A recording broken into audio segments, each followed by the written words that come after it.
A cool little countdown and everything. If you took 30-2, some of this stuff should actually be familiar, which is nice. What is going on? It's got like a little mouse there. I don't want that. Okay, let's get at it. Let's look at exponents. So there's some exponent laws that you're going to have to be able to know. And remember, you might remember this slide from Math like 10C. I think that's actually where it's from. So it's a long time ago that you did exponent laws. We'll start with the basic ones. So this law, a to the power of m times a to the power of n. Our rule is that if you are, get rid of that thing. That's annoying. If you are multiplying two bases that are the same, then you add the exponents. So your rule would become, this is now a to the power of m plus n. Same base, add the exponent. Nice little example of that. If you had 3 to the power of 2 times 3 to the power of 5, same base, right? They're both base 3. Therefore, you can add the exponents. This thing is now 3 to the power of 7.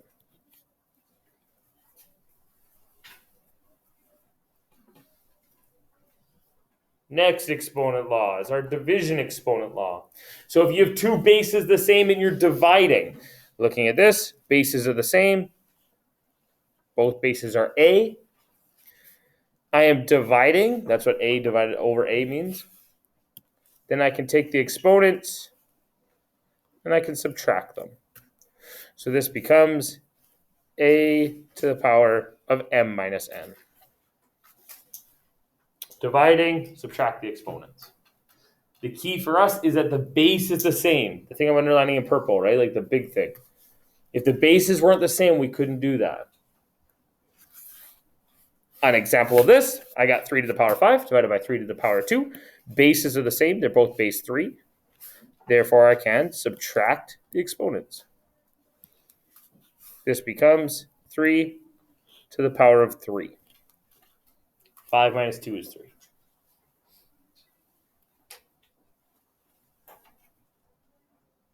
Ringing a bell? Throw the mask on. I can't tell if you're terrified or like this is easy. All right, next one. I call it a power of a power law. So it's an exponent with an exponent. That's how I refer to it. So when you have something like this, the exponent has an exponent. You probably remember seeing your Math 10 teacher, and if it was me, your Math 11 teacher, saying that this will come in and multiply to the other exponent. Okay, so power of a power or exponent of an exponent, then you are going to multiply the exponents together. M, n. That means m times n. An example of that, we have 3 to the power of 2 to the power of 3. So that means I can bring this exponent in and multiply it to the other exponent. This becomes 3 to the power of 6. I multiplied the exponents together.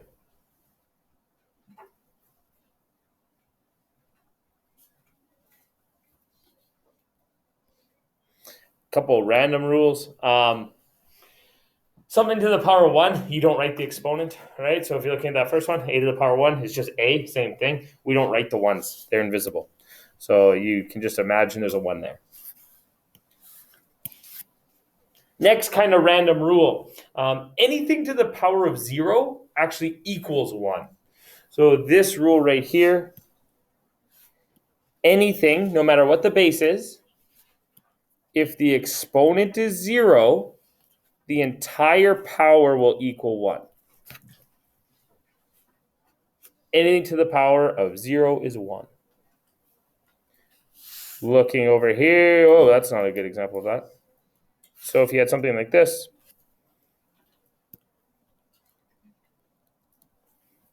if I had like 100 to the power of 0, that means the whole thing is equal to 1. Anything to the power of 0 is 1.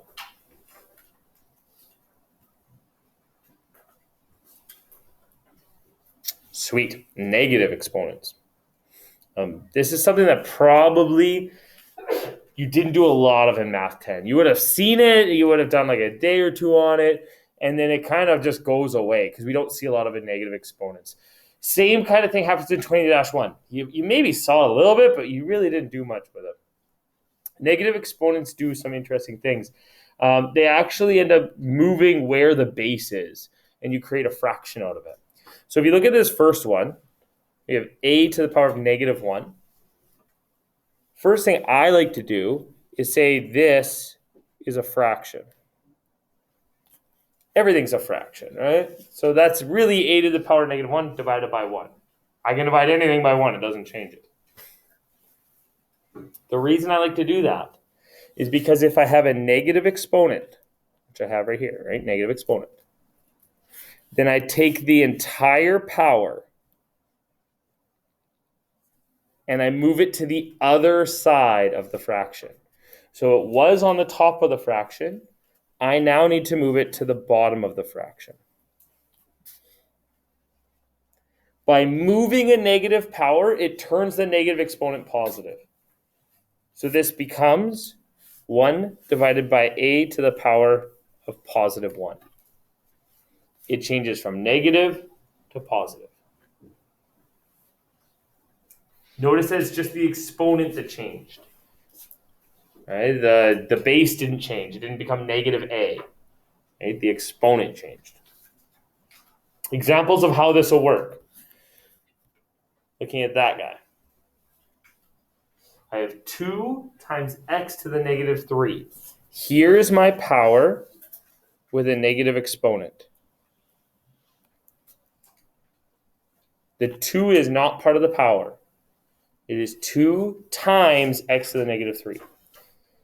That negative exponent, we need to make it positive. You make it positive by putting it to the other side of the fraction.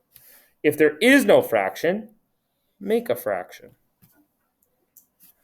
This needs to go to the bottom of the fraction. So it now looks like this. The 2 on the top is still there. Right? I only moved the power. Nothing else changed. Divided by. The power had a negative exponent. It goes to the bottom. And now it has a positive exponent. It's x to the power of 3.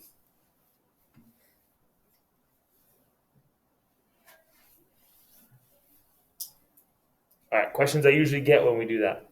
Where'd the 1 go? It's always the question I get. Where is this 1? Where'd it go? The 1 would be a coefficient. So when I moved this down here, it became 1 times x to the power of 3. We don't write 1 times anything. You could. It wouldn't make a difference. But we're kind of lazy, right? So we don't write 1s. But it's right here, if you are wondering where it went. It's 1 times x to the power of 3.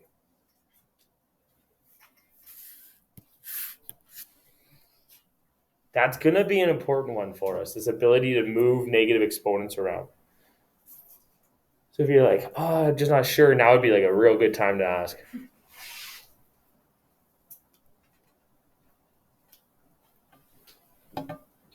Okay, we have another example of a negative exponent. If you look at this guy, so you'll notice that you have a negative exponent on the bottom of a fraction. Well, the same rule applies. We don't like negative exponents, so we like to move them to the other side of the fraction. When you move it to the other side of the fraction, it becomes a positive exponent. So that means it would now be a to the power of +1. Again, the 1 beside it disappeared because you don't need to go 1 times anything. And the 1 on the bottom, also you could imagine is there, but we don't need to write divide by 1. Right? So that's where those 1s are going. An example of how that works. You get something like that. It's not very good.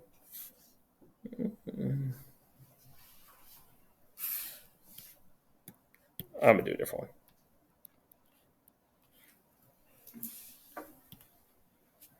Let's do 4 divided by x to the negative 6. Yeah, so I've got a negative exponent on the bottom.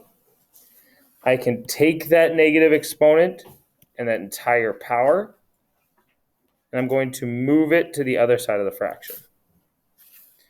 That gives me the 4 on top is still there. The x to the negative 6 moved to the top, and now it is x to the positive 6, like that.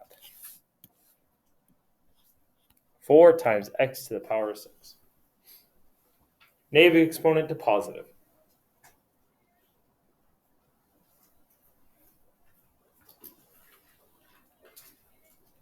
Cool. Before we move on beyond negative exponents, I just want to say, like, normally, up until this point, we've always got rid of negative exponents. Right? We didn't like them, so we would turn them positive. Technically, you could go the opposite direction and you could create negative exponents. So, like, you could always work something backwards. Like, if I wanted a negative exponent, I could just go backwards. Right? And I could take a power and I could move it, and that would create a negative exponent. That's what we're going to start to see. We're going to actually want negative exponents sometimes, just depending on the question and the situation. So you could always go backwards, right? Fantastic. Another one that you guys saw in grade 10 and then really don't touch it much in grade 11 is radicals with exponents. So it means you have a fraction exponent. When you have a fraction exponent like this, b divided by n, it actually creates a radical. A radical is like that thing with the root sign. Yeah. The bottom number goes to something that we call the index. So the bottom number is n right here. It comes from that index right over there. Notice that's where the two n's are. The top number is the exponent from inside the radical right there. I think if you had Miss Shaw in Math 10C, she's got like a dance for it. It's like the bottom is the index because the index is the bottom or something like that. It's a song. I don't know how to do it or the dance that goes with it. You missed out. If you want to know what that looks like, there's an example. I could rewrite this as an exponent. This exponent would be 2 to the power. 8 stays on the top. Divided by 3 is now on the bottom. There's your power.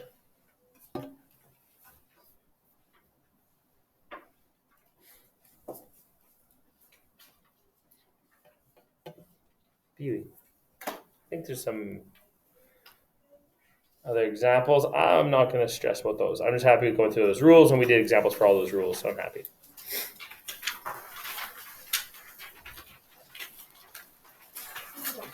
Okay.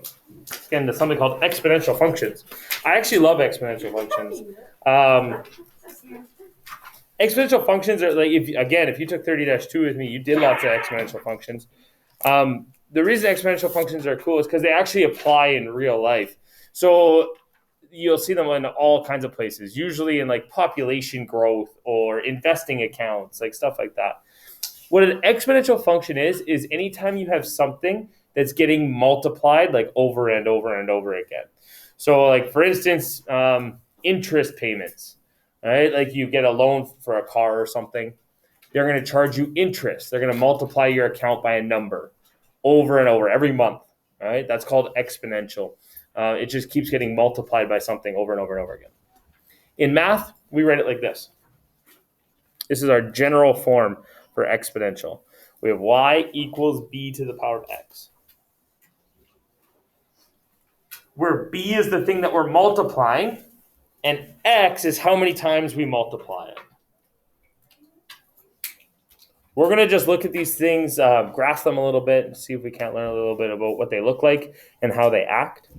So we're going to start off with this one. We have y equals 3 to the power of x. We're going to plot a few points to see where they go. First point is going to be at x equals -2. So that means y would be 3 to the power of -2. Yeah. If you put that in your calculator, so 3 to the power of -2, it should be 0.1 repeated. That's just a shot in the dark. Is that right? Yeah. All right. So it's 0.1 repeated. So when x is -2, y is 0.1 repeated. Let's graph that point. So x is -2. Here. Y is 0.1. It's just barely going to come off there, right? So our first point that we're plotting is right here.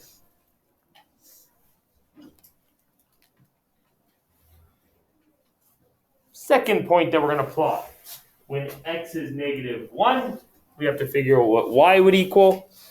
So in our calculators, we're going to calculate 3 to the -1. Put that in your calculator, you should get 0.3 repeated.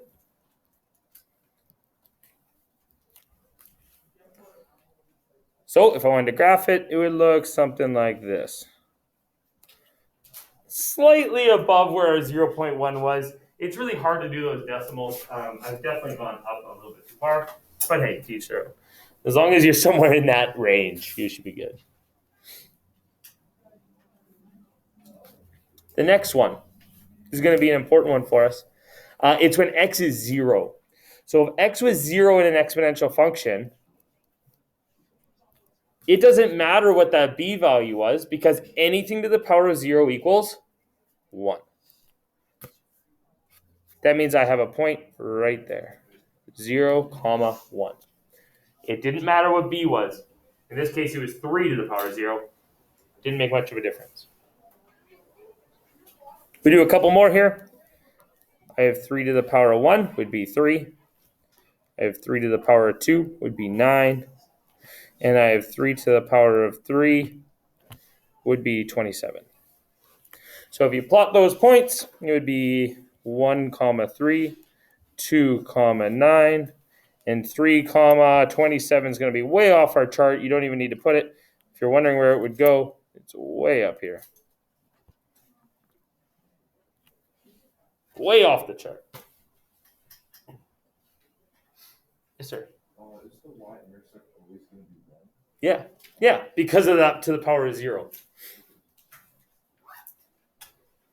You'll notice that we've created actually a bit of a trend here. If we were to connect these dots, or if you were to actually graph it in your calculator, it would look like this. See if I can do this freehand. That's a little scary.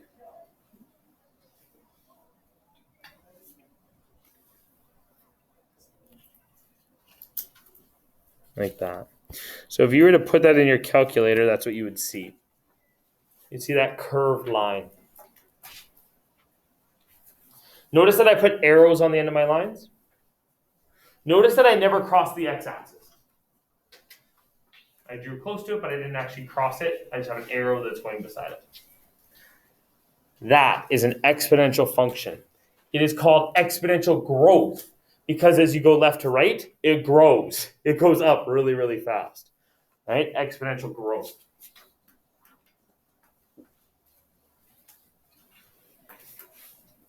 Cool. Some things that we can generally know about exponential functions. We know domain and range are going to somewhat follow the same idea on exponential functions. If you look at the domain of this, you all hate domain and range, right? Yeah. Every single head, like, yeah, I hate domain. Okay, a reminder of what domain is. Domain is possible x values.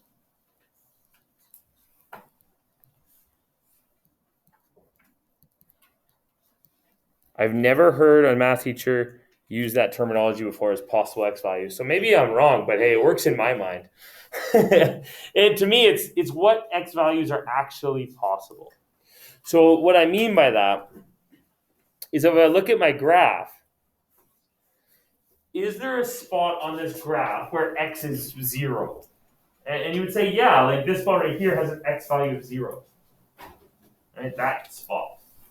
Is it possible that there's like an x value of 5? And it's like, whoa, that's a bad one. That's way too far. What about -3? Okay, x is -3. Oh yeah, there's a spot where x would be -3. Okay, that's what domain's trying to find, is possible x values. You will also hear me refer to it as, oh man, I don't got enough space for all my made up terms.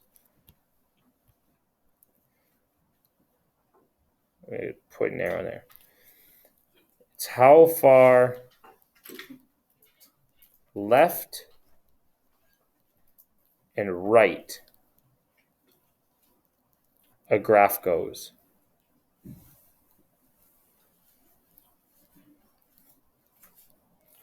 That makes sense because x values are left and right.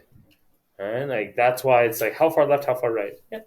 And is it like the values that like extend off the graph too? Yeah. So it's beyond what you can see sometimes. And in this case, if I look at this graph, it's definitely going beyond what I can see because I put an arrow on the end of that line. Right? That means this goes forever.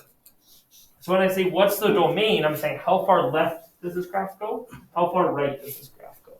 And the answer is actually infinite. Right? It goes forever to the left.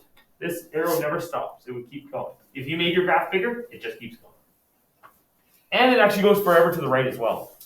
Now, it looks like it's going up, which it is, but it's also on a tilt.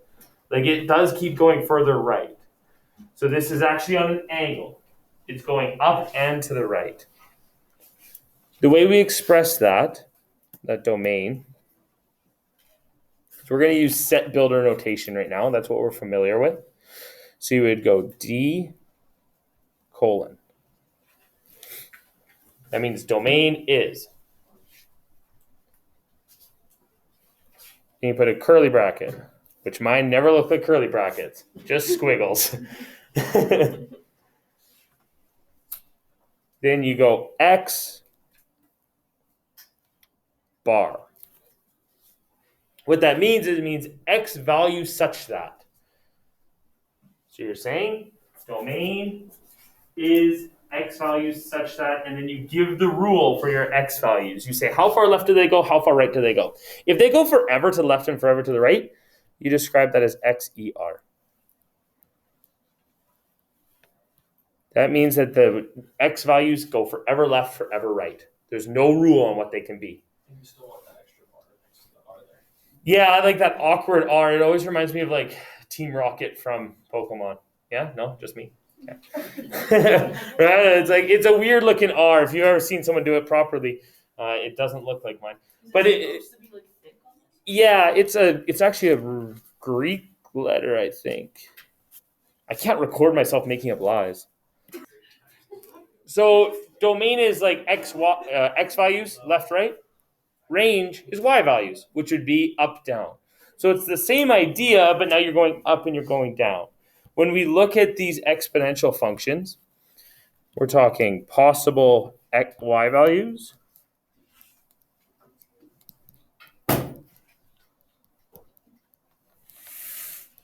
Graphically, when I look at it, I'm talking about up and down. How high does a graph go? How low does a graph go?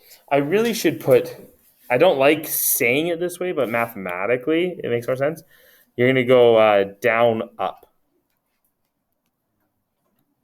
Up, down sounds better to me. But when we write it mathematically, we go down to up. So we go in that order.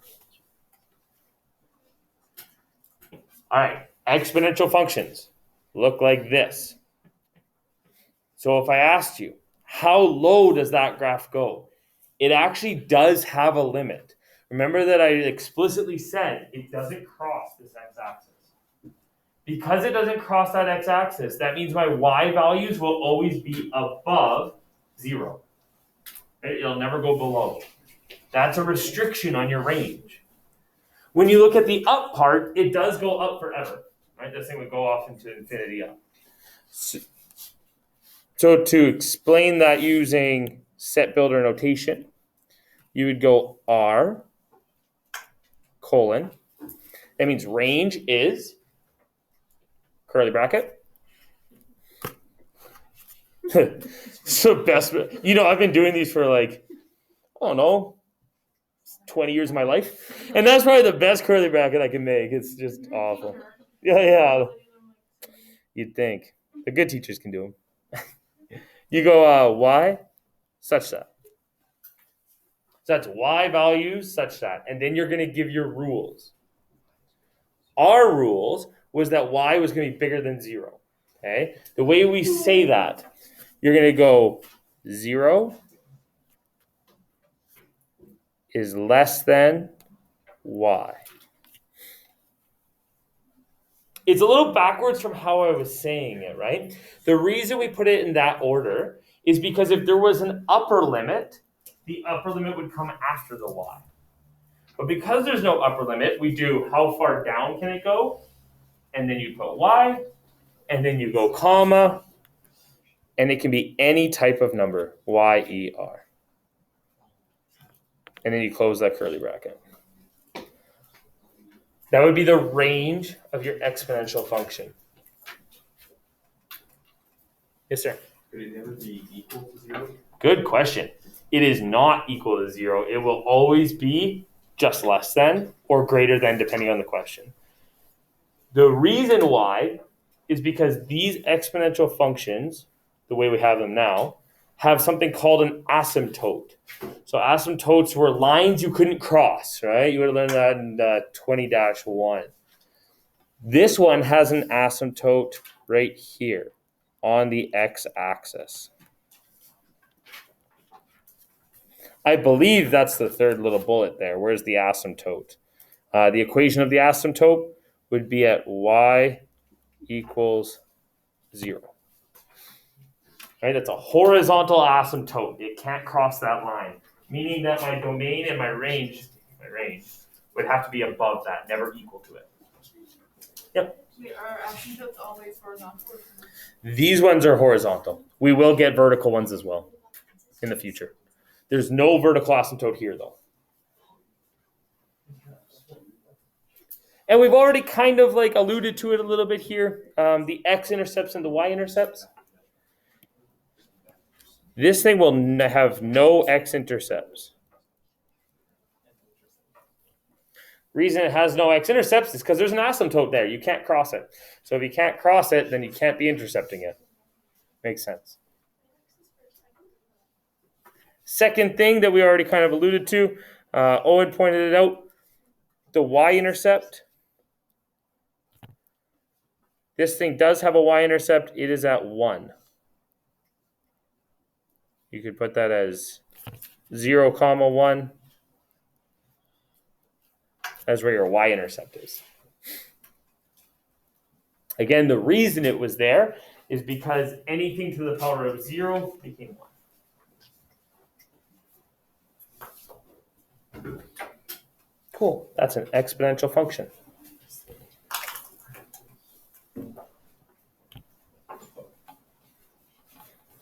Now, these things are going to change a little bit. That's like a very basic one. All right, just 3 to the power of x. We're going to see what happens when you use like a fraction for your b value. So the last question was like 3 times 3 times 3 times 3 times 3, right? Exponential function. What if it was like 1/3 times 1/3 times 1/3 times 1/3? What would that look like? Yeah.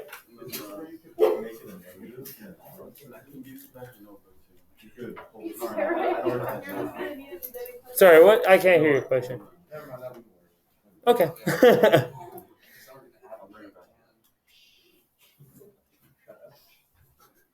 All right, just like before, let's plot some of these so we can make our graph. I'm going to go a little quicker here.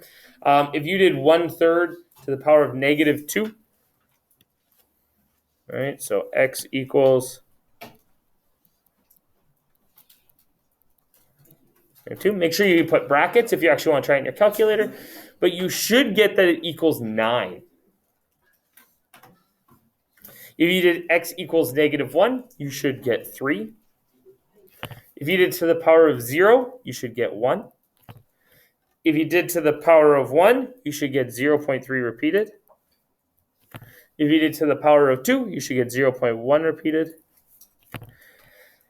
I don't know the next one. Does anybody know it? Without a calculator. It's gonna be 1. It's gonna be 1 divided by 27, whatever that is in your calculator. 0. What? 0.037. 0.037. Is that repeated? 37, 37, 37, 37? Yeah. Okay. So let's plot these points on our graph. X is -2, and 9 would be way up here. X -2, so left 2, up 9. X is -1, Y is 3, that's there. 0 and 1, it's right there. 2 and 0.1 repeated would be down here.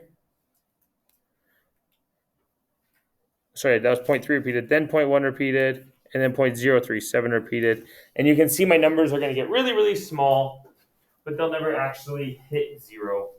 Because again, there's going to be that asymptote. If you drew what your curve looks like, it looks like this. Oh no, my computer's sliding as I'm drawing. There we go.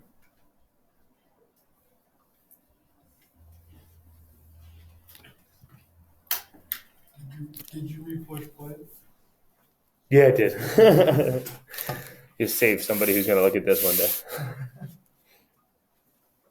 That graph is called exponential decay because as you go left to right, it's getting smaller. I'm like losing it. Right? It's going down. Yep. Is it always exponential decay if the base is a fraction? Yeah, and that's what created this situation, right? This exponential decay happens when this value, the b value, is less than 1. It's because you're repeatedly multiplying fractions, right? I'm doing 1/3 of something every time I move along. So I'm taking a spot, I go down by a third, down by a third, down by a third, and it's going to go into exponential decay. It's going to get really small really quick.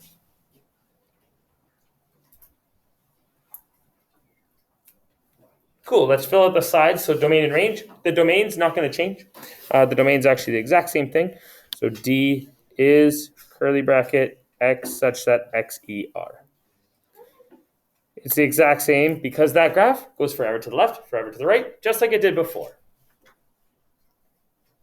If you do the range, range is the exact same. So the range, Y value such that Y would be bigger than 0.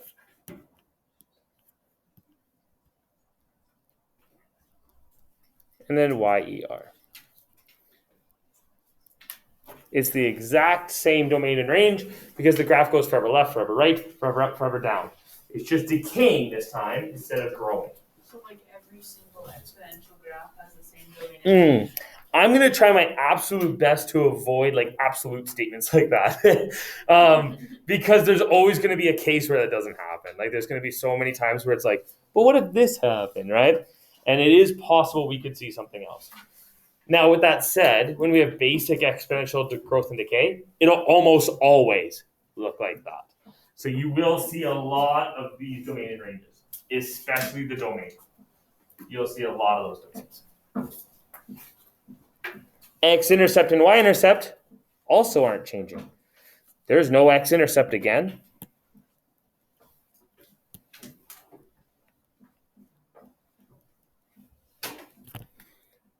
And there's no y-intercept again. Sorry, what am I saying? The y-intercept is in the same spot again. 0, 1. I was thinking about x-intercepts, talking about y-intercepts. Again, I don't like making absolute statements. That's going to happen a lot too. The y-intercept will change slightly, depending on the question, but the no x-intercept, you're going to see that a lot. The reason you're going to see a lot is because there's a horizontal asymptote. That horizontal asymptote won't move too much when we're talking about exponentials. It is going to mostly be right there. That is at y equals 0. It's called a horizontal asymptote because it's a horizontal line.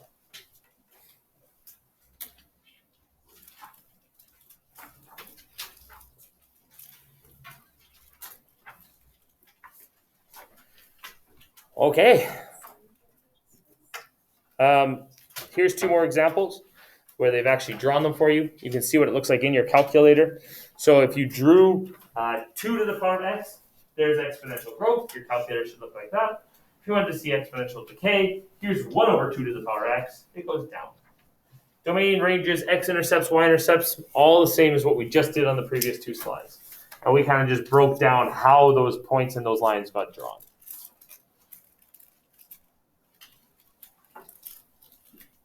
Fantastic. 2 right here. We're going to see if we can figure out what these exponential functions are. Okay, so how can we figure out what the equations are? Looking at the first one, in general terms, the first thing I'm going to notice is that's definitely an exponential function. See how it curves and then just goes up really fast. That means in general terms, it's going to look like this. Y equals b to the power of x. That's really all we know right now is y equals b to the power of x. In general terms, what could I probably guess about this b value? For the first graph. Yeah. Yeah. Why is it more than 1? Because it's growing, right? This is exponential growth. As I go left to right, it grew. It's going upwards. That means my b value is a bigger number than 1. Perfect. Let's try to actually find that b value.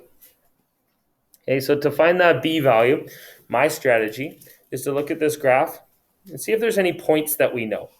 There's a few points. So looking at it, I can see this point right here,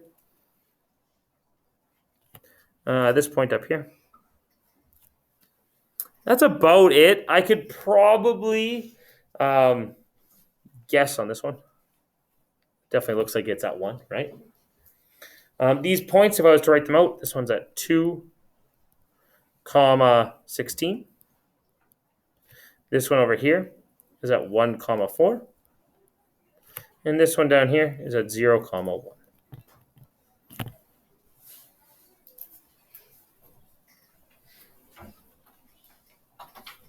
Agreed on those 3 points?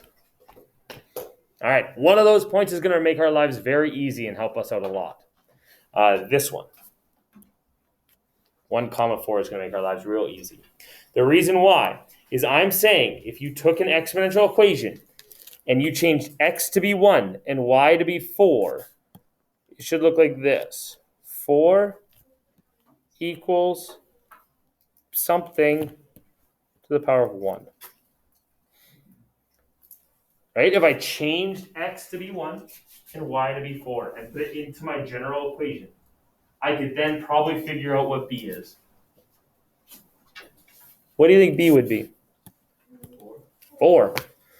Something to the power of 1 equals 4. That must be 4 to the power of 1 equals 4, right? So that means b equals 4. Meaning that my equation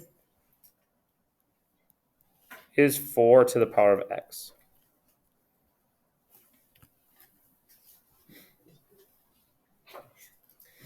If you want to further test that and you're like, man, I don't know if I trust that that's right, do another point. So take a second point, take this guy up here,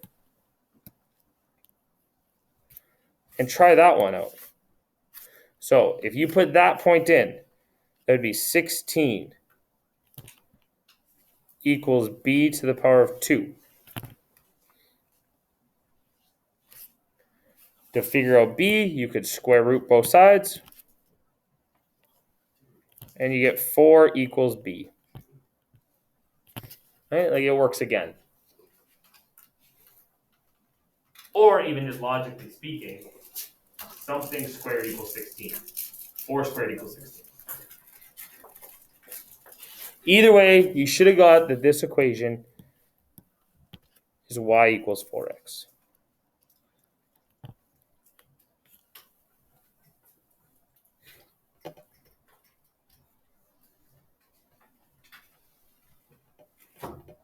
Cool. Let's do the one beside it. So looking at it, first thing I notice, I look at it, I'm like, that's an exponential function. Right? See how it goes down real fast and makes that curve like an exponential function makes. So I know it's going to look like this. Y equals b to the power of x. Perfect. And I know something general about this. What's that like general conclusion I can make? Yeah. Right. Something general about the answer? Yeah. That it's going to be like a fraction? Yes. This b value has to be less than 1. It has to be because it's decay. It went down. As it went left to right, it decreased. Perfect. Let's try to find that b value. To find that b value, see if you can find some points on your graph. Looking at this graph, I do have a few points. I have what looks to be a point right here at -1 and 4. I believe I have a y-intercept at 0, 1. And I do think there's another one up here. It's not the clearest, but I'm going to say that one's at -2, 16.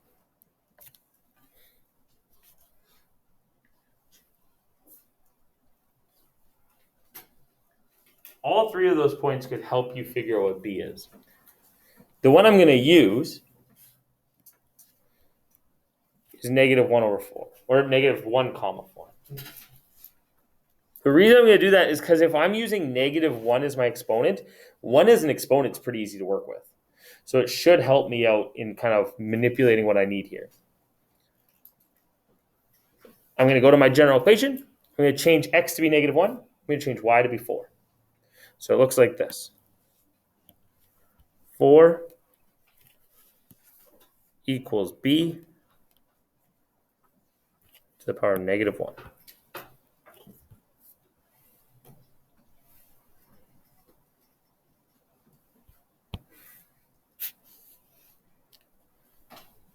We okay with that?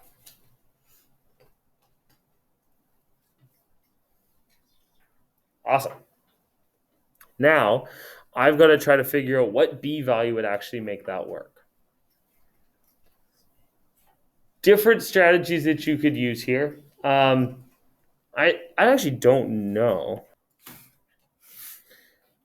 The same way I could square root to get rid of a square, I can negative root to get rid of a negative exponent.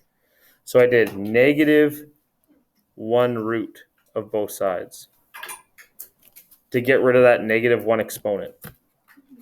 And I did the -1 root of 4. And that would tell me what b is, which was 0.25 when we put in our calculator. If you're wondering where that button was on your calculator, I hit math on the left-hand side. The fifth option is an x with a root sign. So do that. If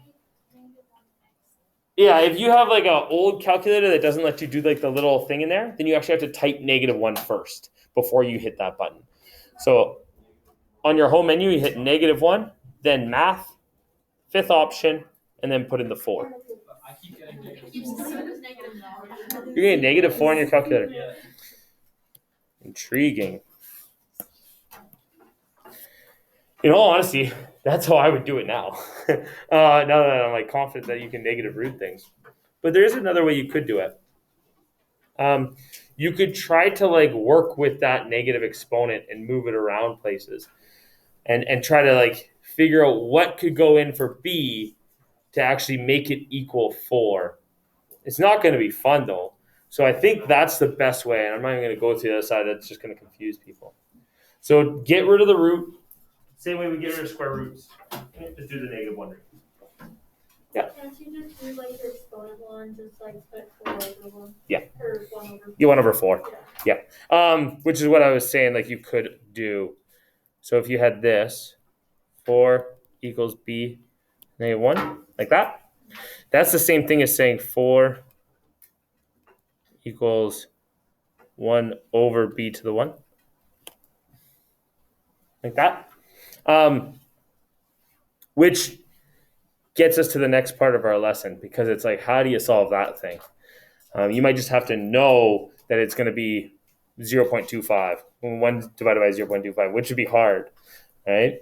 This creates something called like bases, which is what we'll do in a little bit here.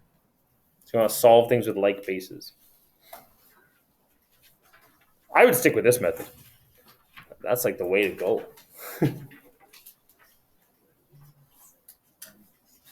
Look at that. Solving with like bases.